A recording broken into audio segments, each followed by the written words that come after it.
धुळे जिल्हा परिषदेत महिला बचत गटांच्या नावे कोट्यवधींचा घोटाळा, कारवाईसाठी भजन आंदोलन व उपोषण सुरू। धुळे जिल्हा परिषद अंतर्गत पंचायत समिती तसेच ग्रामीण जीवन उन्नती अभियान, उमेद आणि मानव विकास योजना 2022 ते 23 अंतर्गत महिला बचत गटांच्या नावावर झालेल्या कोट्यवधी रुपयांच्या आर्थिक गैरव्यवहाराची, शासन निधीच्या अपहाराची आणि महिलांच्या फसवणुकीची चौकशी करून दोषींवर कठोर कारवाई करावी, अशी मागणी करण्यात आली आहे। या मागणीसाठी 9 ऑगस्ट 2026 रोजी क्रांती दिनापासून बेमुदत धरणे, भजन आंदोलन व आमरण उपोषण सुरू केले आहे। धुळे जिल्हा व्यवस्थापक उद्धव धारणे, तालुका व्यवस्थापक लोकेश सोनवणे, हेमंत गवते, अभियान व्यवस्थापक ईश्वर पाटील, वर्षा हिरे, ज्योती पगारे, अकाउंटंट पराग विसपुते तसेच संबंधित प्रशासकीय जबाबदारी सांभाळणारे पीडी बोते व अतिरिक्त पदभार सांभाळणारे पवार साहेब यांच्या भूमिकेबाबतही चौकशीची मागणी करण्यात आली आहे। मानव विकास योजनेंतर्गत वितरित करण्यात आलेल्या मशिनरीमध्ये निकृष्ट दर्जाच्या मशिनरीचा पुरवठा झाल्याचा आरोप निवेदनात करण्यात आला आहे। संबंधित मशिनरी पुरवठादार व कंपनीच्या मालकांवर गुन्हे दाखल करून त्यांना काळ्या यादीत टाकावे, तसेच गरीब शेतकरी, कष्टकरी, दलित, आदिवासी आणि सर्व जाती, धर्मातील महिलांना न्याय देऊन मशिनरी परत मिळवून द्यावी, अशी मागणी निवेदनात करण्यात आली आहे। जिल्हा परिषदेसमोर महिलांच्या वतीने आंदोलन करण्यात आले। याप्रसंगी बापू बागुळ, अखिल भारतीय महात्मा फुले समता परिषदेच्या धुळे कार्याध्यक्ष भारती किशोर माळी, मनीषा पाटील, रेखाबाई पाटील, संगीता पाटील, सरला महाले, निर्मला महाले यांच्यासह अनेक महिला यावेळी उपस्थित होत्या।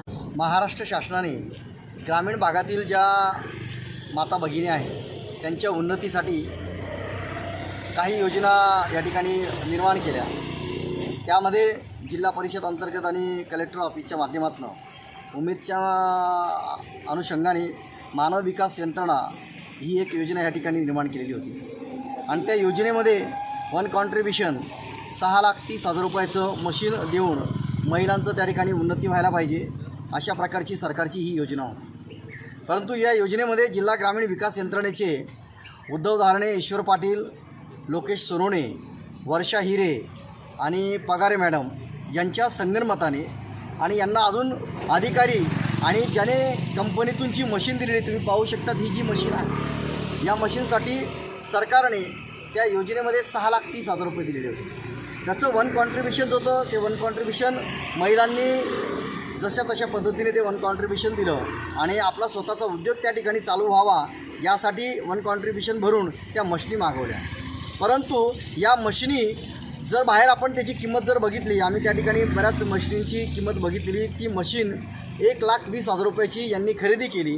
म्हणजे जो काही मालक होता, मशीनचा जो काही मालक होता, त्या ठिकाणी ह्या मशिनी बनलेल्या आहेत, तो वेंडर याला संगनमत करून या ठिकाणी ही मशीन 1,30,000 रुपयाचीच त्यांनी खरेदी केली आणि या भगिनींना या ठिकाणी दिलेली आहे। याच्यामध्ये कुठल्याही प्रकारचा उद्योग झाला नाही, ते पडून राहिले आणि याचा संपूर्ण बोजा या महिलांवर या ठिकाणी पडलेला आहे। ही बाब ज्यावेळेस आमच्या निदर्शनामध्ये आली, निदर्शनामध्ये आल्यानंतर जवळजवळ 5 महिन्यापासून या गोष्टींचा पाठपुरावा करून संबंधितांवर गुन्हे दाखल करण्यासाठी आम्ही या ठिकाणी माननीय जिल्हाधिकारी असतील आणि मुख्यमंत्री, उपमुख्यमंत्री, त्याच पद्धतीने ग्रामीण विकास यंत्रणा, ग्रामीण विकास मंत्री यांच्यापर्यंत आम्ही तक्रारी दाखल केल्या। त्या तक्रारीच्या अनुषंगाने आम्हाला अजूनपर्यंत संबंधितांवर कुठल्याही प्रकारचे गुन्हे दाखल झालेले नाही। परंतु ज्यावेळेस यांना माहिती पडलं संबंधित जे भ्रष्टाचार करणारे अधिकारी आहेत, तर ते प्रत्येक गावाला जाऊन प्रत्येक महिलांना त्या ठिकाणी वेगवेगळ्या प्रकारच्या धमक्या देत आहेत, त्यांना वेगवेगळ्या प्रकारचं आमच्याबद्दल बदनामी करत आहेत। तर या अनुषंगाने आज आम्ही दक्ष पत्रकार संघाच्या माध्यमातून 9 तारखेपासून आज क्रांती दिवस आहे, क्रांती घडवण्याचा दिवस आहे, म्हणून आज आम्ही या ठिकाणी आंदोलन केलेलं आहे।